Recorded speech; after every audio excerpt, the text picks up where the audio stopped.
Hola, Nicolás. Muy buen día, muy feliz día para ustedes y para todos nuestros oyentes y nos encomendamos a San José Obrero. Amén, así Gracias. sea. Bueno, primero para la gente que por ahí no conoce, no está al tanto de esto, si nos podés aclarar qué es la gestación subrogada, en qué consiste, a qué se refiere. Bueno, dentro del espectro de transformaciones que la tecnología ha generado en torno a la paternidad, la maternidad, ya desde hace muchos años se ha desarrollado una forma de contrato que consiste en realizar una fecundación, o sea, concebir un embrión fuera del seno materno, un embrión in vitro, transferirlo a una mujer que se convierte en la gestante, que lleva adelante el embarazo, pero que al nacer lo entrega a los que habían hecho el contrato con ella. Es decir, firma un contrato por el cual, con la intermediación de una clínica, de algún profesional de la salud, al nacer entrega el bebé que ha nacido, que ya gestó, a los requirentes y que pretenden anotarse como padres de ese niño que fue gestado por otra. Gestación subrogada, subrogar es ocupar el lugar de otro. Entonces, gestar por otro, gestación por sustitución, maternidad subrogada o incluso un término un poco más descriptivo, más crudamente, alquiler de vientres. Ujú. Entonces, este tipo digamos, de contratos, porque no deja de ser eso, deja de ser un contrato en el cual personas adultas pactan cómo va a ser gestado un niño y que cuando nazca se lo van a entregar a los que hicieron el contrato. Este tipo de contratos en el mundo están muy en cuestión, muy cuestionados, muy criticados, porque efectivamente tienen como dos grandes problemas. Por un lado, la cosificación del niño. El niño se convierte en una especie de objeto del contrato que se convierte en la cosa a entregar, ¿no? O sea, uno cuando contrata, no sé, para comprar un auto, te entregan el auto en tal fecha, vos verificás que esté bien, que no haya problemas, y acá parecía que hacemos lo mismo con un niño.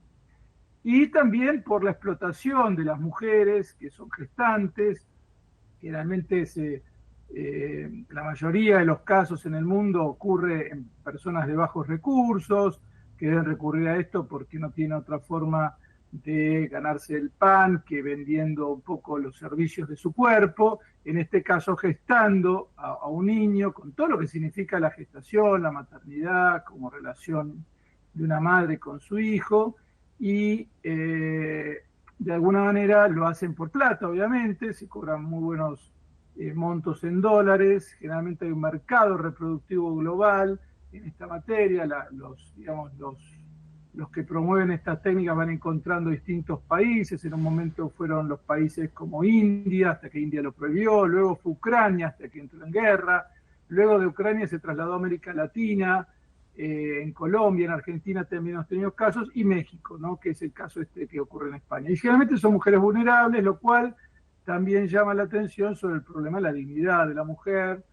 como bien lo señaló el documento Dignitas Infinita de la Congregación para la Doctrina de la Fe de la Iglesia Católica, que puso a la maternidad subrogada entre esos ejemplos de nuevas formas de ofensa a la dignidad humana que hay que tratar de erradicar en nuestro tiempo. Contanos, Nicolás, un poco sobre esta sentencia, ¿no?, que se dio en el Tribunal Supremo de España. Bien, España, que es un país que ha tenido una legislación muy, podríamos decir, progresista en términos de aborto, de eutanasia, de fecundación in vitro, desde hace muchísimos años.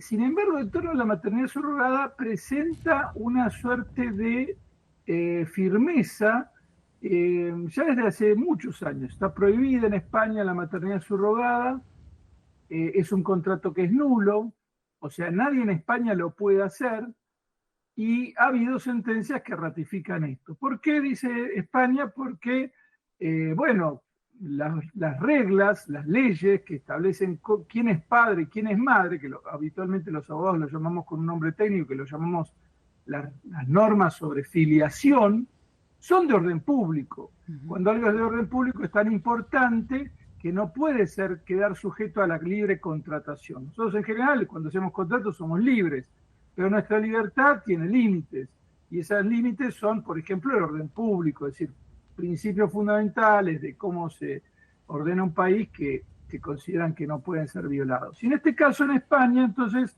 está prohibido desde hace muchos años la maternidad subrogada, y adentro de España no ocurre. Pero ¿qué pasa? Los ciudadanos españoles no son ajenos a este mercado internacional que les contaba antes, y en este caso que se sentenció hace más o menos un mes, era un ciudadano español que viaja a Tabasco, México, Ujú. hace un alquiler de vientres, nace 2 niñas, las anota en México como hijas propias, o sea, la madre no figura porque esto es lo central, la partida de nacimiento figura solo a nombre del padre. Que la maternidad subrogada lo que hace es borrar toda huella de la madre al momento de la partida de nacimiento. Las niñas nunca se enterarían quién es su madre y tendrían eso anulado. Y cuando va el consulado español dice, no, mire, esto no lo podemos anotar porque nosotros no aceptamos esto, tiene que traernos quién es la madre. Va con la madre, la anota a la madre, se anota a él, y vuelve a España y pretende luego impugnar la maternidad. Es decir, no, ahora le pido a los tribunales que la que figuraba como madre ya no figure más como madre porque ella no quería ser madre y habíamos firmado este contrato y yo quiero hacer valer lo que firmamos como contrato. Además, fíjense que en México está anotado bajo mi nombre, acá en España no podemos tener 2 diferencias de cómo estamos registrados, y el Tribunal Español le dijo claramente, no, mire, no puede hacer esto, porque usted se fue al extranjero para violar la ley española, y ahora me pretende hacer valer en España lo que usted hizo afuera en fraude a la ley. Entonces, claro, con mucha coherencia, en definitiva, el Tribunal Supremo Español, la Sala Civil, dijo, bueno, mire, aunque usted haya ido al extranjero, haya vuelto y cuando quiere impugnar la maternidad porque dice que no fue la madre, mire, la madre queda determinada por el parto, esta señora dio el parto y nosotros no le podemos sacar a las niñas su madre, tienen derecho a conocer su origen, por los derechos sucesorios también, y entonces, en definitiva, rechaza el planteo de este español que había querido ir al extranjero a, por así decirlo, burlar la ley española. Bien, él, aprovecho para consultarte, Nicolás, él quería que la maternidad fuera no de la persona que había tenido el parto y sí de la persona que tenía conexión genética o al revés. No. Él quería que sean hijas suyas solo. O sea, Claro. era digamos, un padre soltero, lo que llamaríamos nosotros una madre soltera, Bien. digamos, es una Ujú. Y en expresión España no. eso no se puede. No se puede, pero no porque no se pueda, decir, el tema es que él quería que se elimine a la madre de un registro que él había hecho. O sea, él había ido a un consulado español y había dicho, estas niñas nacieron de esta señora que las dio a luz y de mí que puse los gametos. La gestante no tenía contacto genético con las recién nacidas. Entonces, cuando va a España, le dice, no, mire, ahora impugnemos la maternidad, o sea, que saquemos a esta madre que figura por México y en realidad figuren solo a mi nombre. Bien, entonces a mí me surge esta pregunta, que no sé si se habrá tocado este punto, que es lo que podría también estar en discusión. ¿La maternidad es por el parto o es por la conexión genética que tenga? Porque, digamos, el varón pone los gametos y el óvulo es de otra mujer. Exactamente, ¿Esa es la madre buenísima o la pregunta. madre es la que da el parto? Buenísima pregunta. El fallo dice que la madre es la que da la del parto. Sí, es verdad que en el derecho español y en el derecho argentino también se admite una excepción a esta regla cuando se usa gametos cuando, digamos, en algunos casos por la dación de óvulos, ¿tá? Entonces, Claro. puede no haber, o sea, mejor dicho, la paternidad siempre se determina por el parto, en Argentina y en España, siempre por el parto, con independencia de si puso o no los óvulos, lo cual permite que haya dadoras de óvulos. Pero la maternidad siempre es por el parto. algunos dicen, bueno, no, pongamos en discusión esto, ¿qué es lo propio de la maternidad? También debería ser nexo biológico, como vos bien estás intuyendo.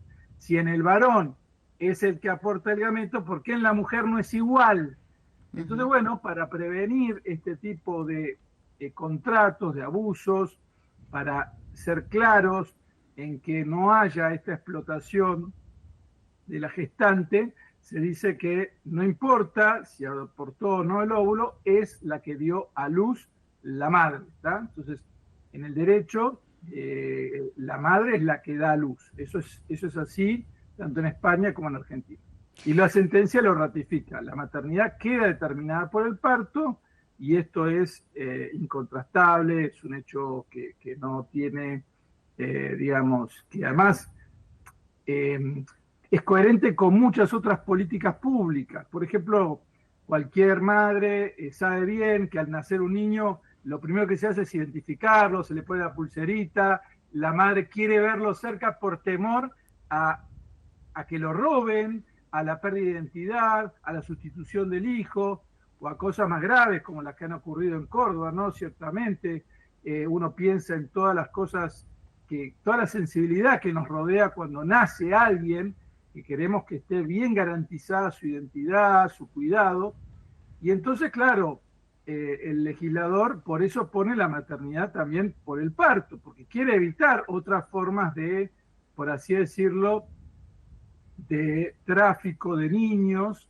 que es un flagelo en todo el mundo y que se quiere y que se trabaja para evitarlo, ¿no? Y la Ujú. maternidad subrogada se enmarca un poco en la problemática, la trata tanto de madres, digamos, como de niños, ¿no? Nicolás, frente a esto, ¿en qué tenemos que hacer foco? ¿En qué debemos tener que prestar atención con respecto a lo que es la dignidad humana a la vida? Bien, bueno, es una gran pregunta porque, como dice Dignitas Infinita, el documento, nosotros la palabra dignidad tiene una cierta analogía. Nosotros eh, decimos que algo es análogo cuando tiene varios significados que tienen relación entre sí. Entonces nosotros decimos que la dignidad de la persona puede ser una dignidad más existencial, cómo se siente, cómo se experimenta su situación. Entonces podemos decir que alguien puede sentir que su vida está pasando por un momento de indignidad, porque está en cualquier circunstancia muy penosa.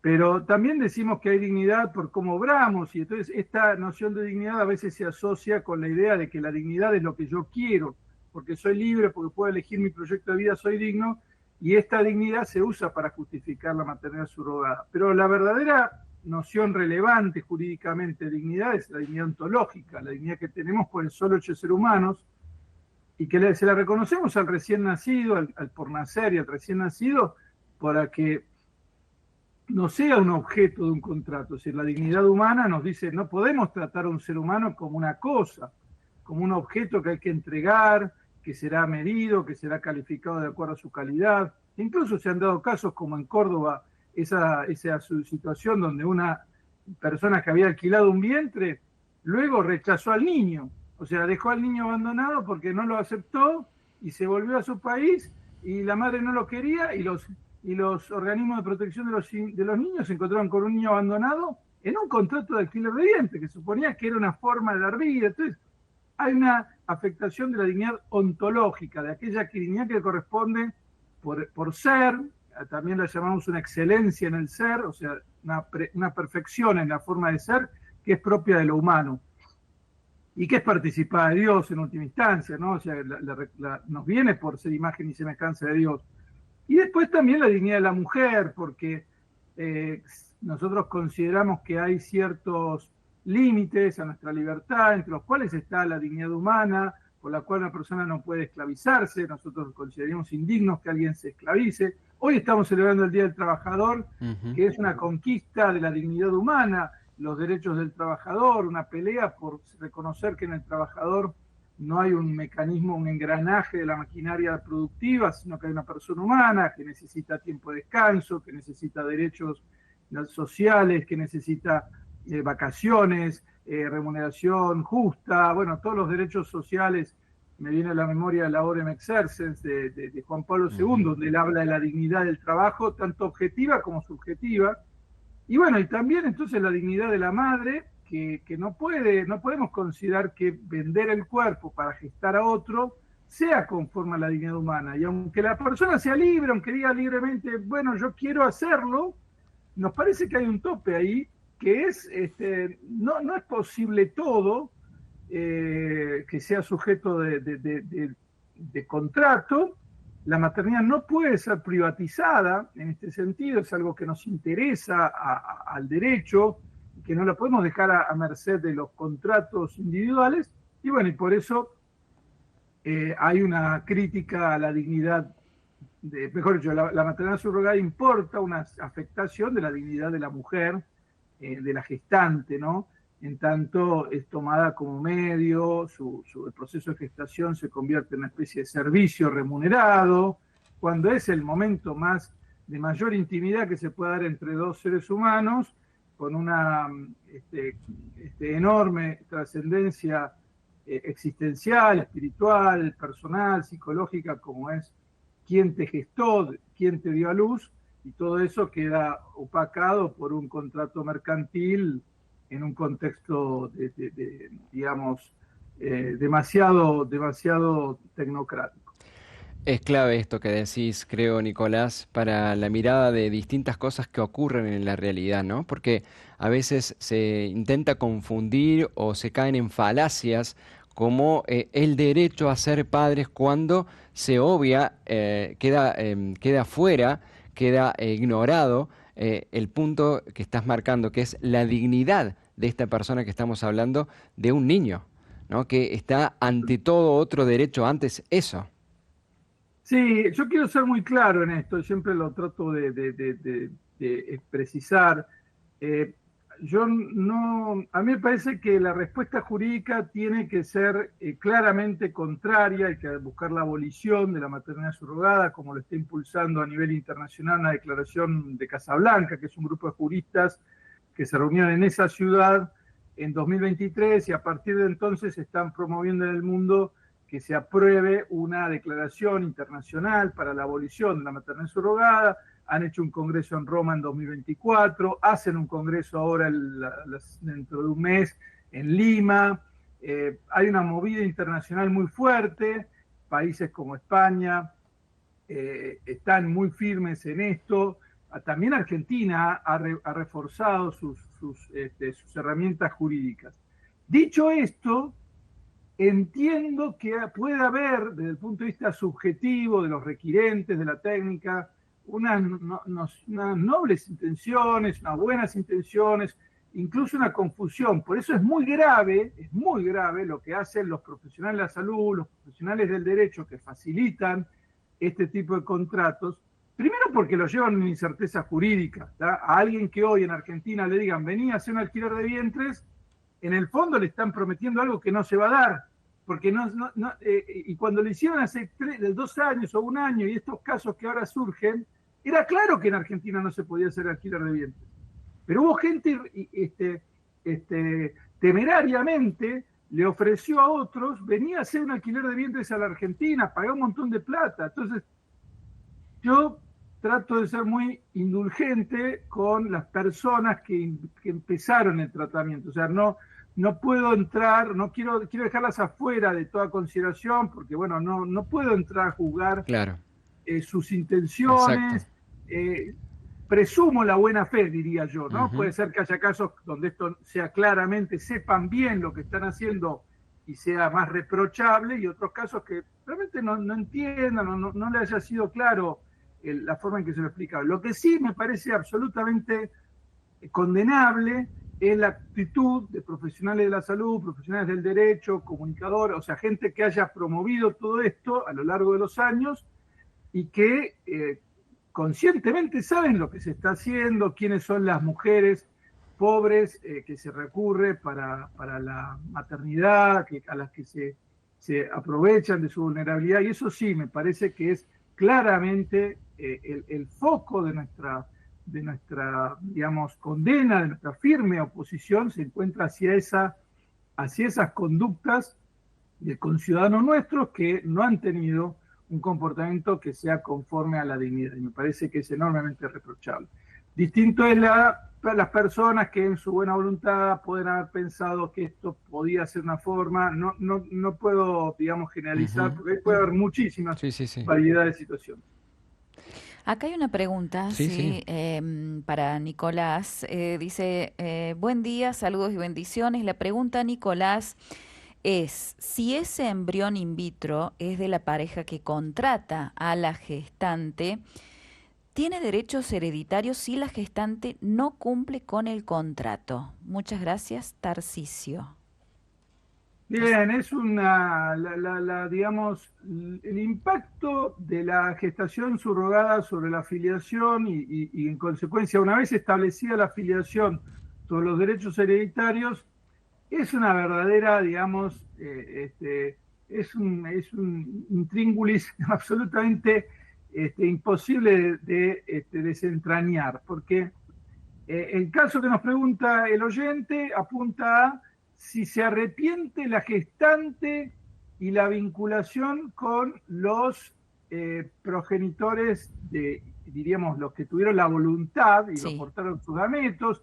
Efectivamente, hay unos problemas jurídicos cuando la gestante se arrepiente que son claro. bastante insolubles, o sea, no tiene una solución clara.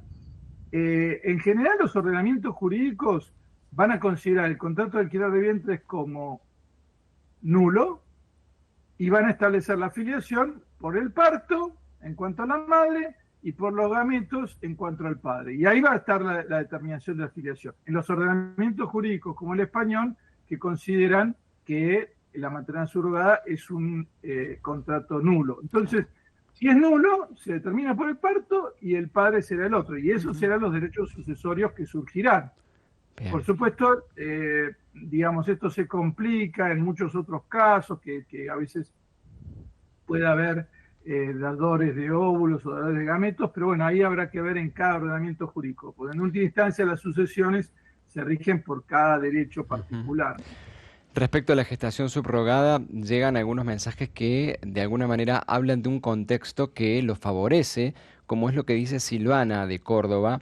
Creo que los desgastantes procesos de adopción son parte de la causa de la maternidad subrogada. En Córdoba, por ejemplo, el proceso es eterno, mientras que los niños sufren el abandono y son objeto de la mediocridad del sistema judicial, nos dice Silvana de Córdoba. Es todo parte de un conjunto de factores que hacen a toda esta realidad, Nicolás, ¿cierto? Sí, gracias por el mensaje. Es cierto que hay una dificultad en la adopción. Nuestro país ha entrado en una especie de ambigüedad con la adopción en algunos sectores de doctrina, especialmente y judiciales, porque a veces se la mira con disfavor a la adopción, lamentablemente. De hecho, el Código Civil y Comercial en este punto fue bastante, digamos, relegó a la adopción a una forma que está, por así decirlo, luego de la fecundación artificial.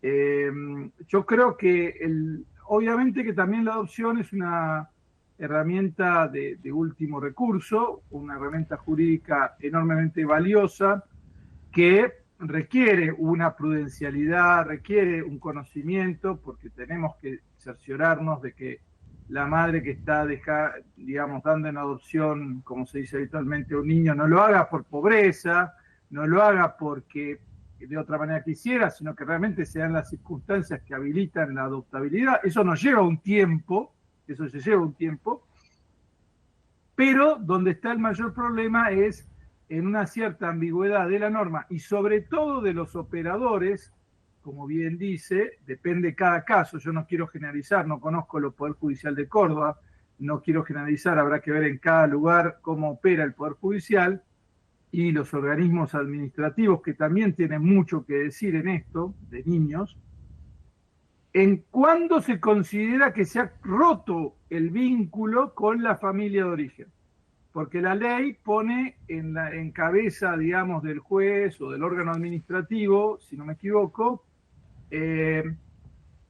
establecer contacto. Entonces, si surge un contacto, podríamos decir ocasional, un llamado a los 5 meses, y quizás entonces eso tiene todo un proceso y vuelve a compensar el plazo. Entonces, claro, ahí falta un poco de prudencia, porque bueno, un llamado ocasional no puede ser considerado un contacto. Exacto. Contacto es algo permanente, qué sé yo. Yo imagino, por ejemplo, no sé, una madre que está atravesando una crisis por adicciones, pero que entra a un centro de rehabilitación y que expresa su voluntad de querer continuar con su hijo, bueno, yo ahí sí le tengo que dar un plazo, porque está en un proceso de recuperación, porque lo expresa, porque lo manifiesta, porque se la visita regularmente y ella sigue en medio, por ejemplo, de su crisis de adicciones, expresándose que quiere a su hijo. Entonces ahí yo tendría que tomar un montón de recaudos antes de, por ejemplo, decidir una adopción. Pero en otros casos, donde el desapego es total, donde solo es una cosa muy esporádica, donde las personas están en otras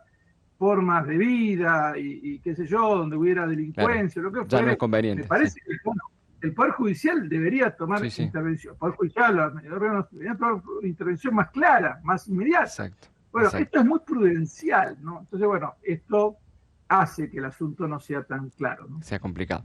Bueno, agradecerte, Nicolás Laferrière. Recordanos por la vida que también tenemos aquí presente en Radio María, para quienes quieran profundizar un poquito